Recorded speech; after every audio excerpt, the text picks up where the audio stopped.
மதி, மலர், ரேவதி இப்படி 3 பேருமே கிச்சனில் இருக்கும்போது ஓடி வர உள்ள பாக்யராஜும், மதி உன்னை பார்க்க யாரோ வந்திருக்காங்கப்பா அப்படின்னு சொல்கிறாங்க பாக்யராஜ். மதி இதை கேட்டதும் சரி இதோ வந்துட்டேன் அப்படின்னு அவங்க 2 பேர்கிட்டே சொல்லிட்டு போக யாருங்க அப்படின்னு அங்கே மலர் பாக்யராஜ்கிட்ட கேட்குறாங்க. பாக்யராஜும் அது யாருன்னு எனக்கு தெரியலை மலர், ஆனால் வீட்டுக்கு வந்திருக்காங்க அப்படின்னு சொல்லி இங்கே பாக்யராஜ் சொல்ல, நான் வேணா உங்களுக்கு டீ போட்டு கொண்டு வரட்டுமான்னு சொல்ல, அண்ணி நீங்கள் காய்கறி என்ன இருக்குங்க நான் டீ போட்டுறேன் அப்படின்னு சொல்லி ரேவதியும் டீ போடுறாங்க.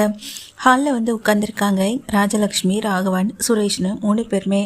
உள்ளே வாங்க அப்படின்னு கூட்டிகிட்டு வராங்க மதியம். வாங்க அப்படின்னு சொல்லிட்டு உள்ளே உட்கார வைக்கிறாங்க. யார் இவங்க அப்படின்னு அங்கே ராகவனை கேட்க, மதிக்கு நாங்கள் ரொம்ப வேண்டப்பட்டவங்க, சொல்லப்போனால் அவங்க ஃபேமிலி ஃப்ரெண்டு, ஃபேமிலி டாக்டர், இப்படி என்ன வேணாலும் சொல்லலாம்.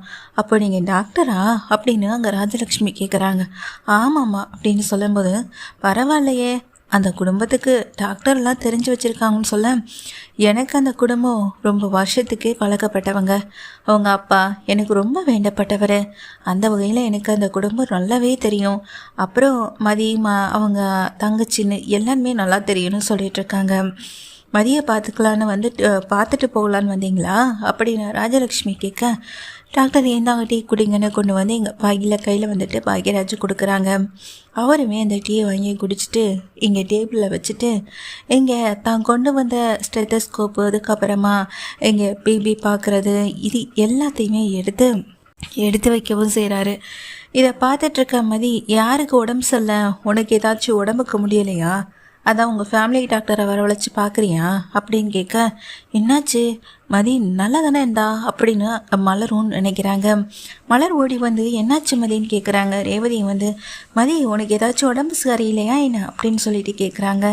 எனக்கு எதுவும் இல்லை அப்படின்னு சொல்லும்போது, பின்ன வேறு யாருக்குன்னு சொல்லும்போதும் இவங்களுக்கு தான் அப்படின்னு ராஜலக்ஷ்மியை கையை காட்ட, ஆமாம் நேற்று நைட் தான் மதி ஃபோன் பண்ணி எனக்கு காலையிலேயே இங்கே வந்துடணும், சீக்கிரமாக எங்கள் வீட்டில் இருக்க ஒருத்தவங்களுக்கு செக்கப் பண்ணணும்னு சொன்னாங்க, அது இவங்க தானா அப்படின்னு டாக்டரை கேட்குறாங்க.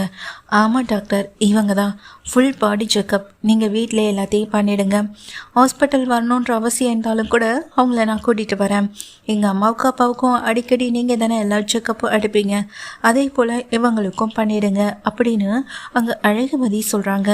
அழகுமதி சொன்னதை கேட்ட உடனேயே அங்கே இருக்க டாக்டரும் வாங்கம்மா இங்கே உட்காருங்க அப்படின்னு சொல்லும்போது, அதை பார்த்துக்கிட்டு இருக்க இங்கே ராகவன் இப்போ இதெல்லாம் எதுக்கு அவசியம், அவள் நல்லா தானே இருக்கா, அவளுக்கு எந்த பிரச்சனையும் இல்லைன்னு சொல்லும்போது ராஜலக்ஷ்மி அங்கே போய் உட்காராமா அப்படின்னு நின்றுட்டுருக்காங்க. அதை பார்த்துக்கிட்டு இருக்க மாதிரி, இங்கேருந்து உங்களுக்கு என்ன பிரச்சனை, அந்தந்த வயசில் நாம் உடம்பை கவனிச்சுக்கணும், 40 வயசானாலே எல்லா நோயும் வந்துடுதுன்னு சொல்கிறாங்க, வீட்டில் பொம்பளைங்களும் ஒன்று சும்மா இல்லையே, இந்த வீட்டுக்கு இவங்க வர்றதுக்கு முன்னாடி வரைக்கும் வீட்டில் எல்லா வேலையும் இவங்களும் தானே இந்த வீட்டில் பார்த்துக்கிட்டு இருந்தாங்க, அப்படி இருக்கும்போது வீட்டில் இவங்க சும்மா எதுவும் இருந்துடலையே, 5 பசங்களை பெற்று வளர்த்துருக்காங்க, அந்த உடல் சோர்வே இவங்களுக்கு அதிகமாக தானே இருக்கும், அப்படி இருக்கும்போது இவங்களுக்கு செக்கப் பண்ணுறது ரொம்ப அவசியம், அதுவும் சரியாக தூக்கம் வரல படபடப்பாக இருக்குன்னு சொல்கிறவங்களுக்கு நாம் இந்த செக்கப்பை போட்டு பார்த்துக்கிறதுலையும் நல்லது தானே, அப்புறம் பின்னாடி ஏதாவது ஒன்று நடந்துச்சுன்னா அப்போ ஏன் பண்ணாமல் விட்டீங்கன்னு டாக்டர் அப்பவும் நம்மளை தான் கேள்வி கேட்பாங்க, பின்னாடி ஏதாவது நடந்துச்சுன்னு வருத்தப்படுறதை விட்டுட்டு அதுக்கு முன்னாடி வரப்போகிறத தடுக்கிறது தானே எல்லாருக்கும் நல்லது அப்படின்னு அங்கே அழகுமதி சொல்ல, ஏய் இப்போ நீ டெஸ்ட் எடுக்கலான்னு இருக்கியா, இதுக்கெல்லாம் பணத்தை யார் கொடுக்கறதுன்னு சொல்லி அங்கே ராகவன் கேட்க, அதெல்லாம் நான் பார்த்துக்கிறேன் அப்படின்னு அங்கே மதியை சொல்கிறாங்க.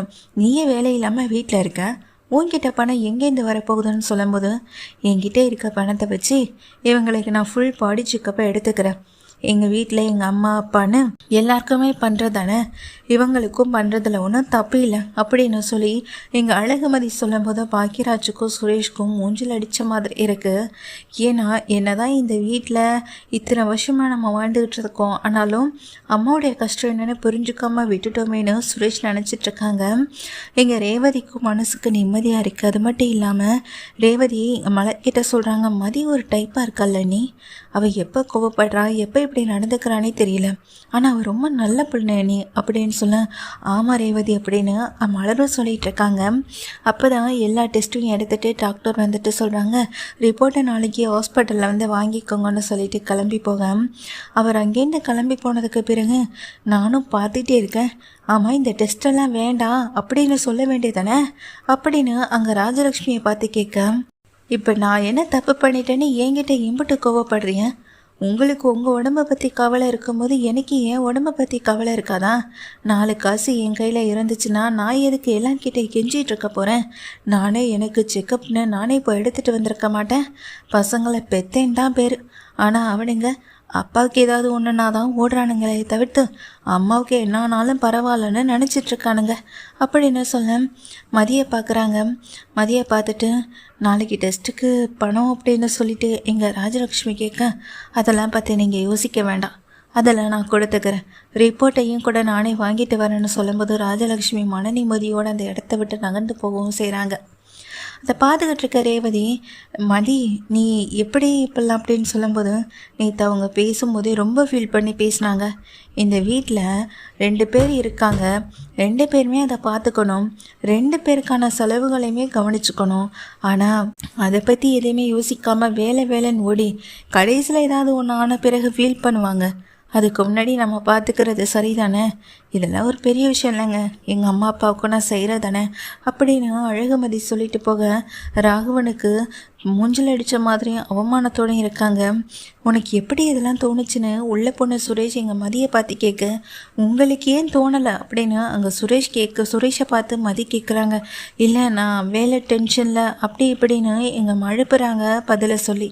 அதுக்கு அழகுமதி ஒரே வார்த்தையில் தான் சொல்கிறாங்க, இங்கே சுரேஷ்கிட்ட 1000 வேலைகள் இருந்தாலும் சில விஷயங்களுக்கு நாம் தனியாக இடம் ஒதுக்கி தான் ஆகணும்.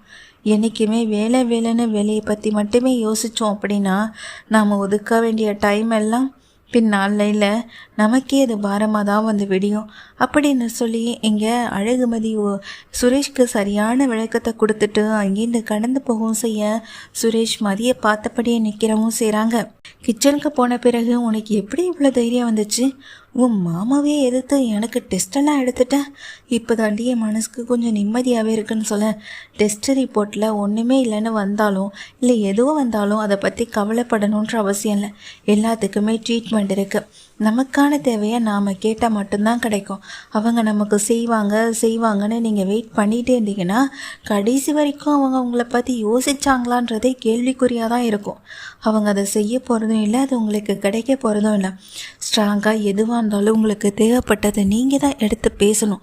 அப்போ தான் அது உங்களுக்கு ஆசைப்பட்ட நேரத்தில் கிடைக்கவும் செய்யும் அப்படின்னு அங்கே அழகுமதி சொல்லிட்டு போங்க.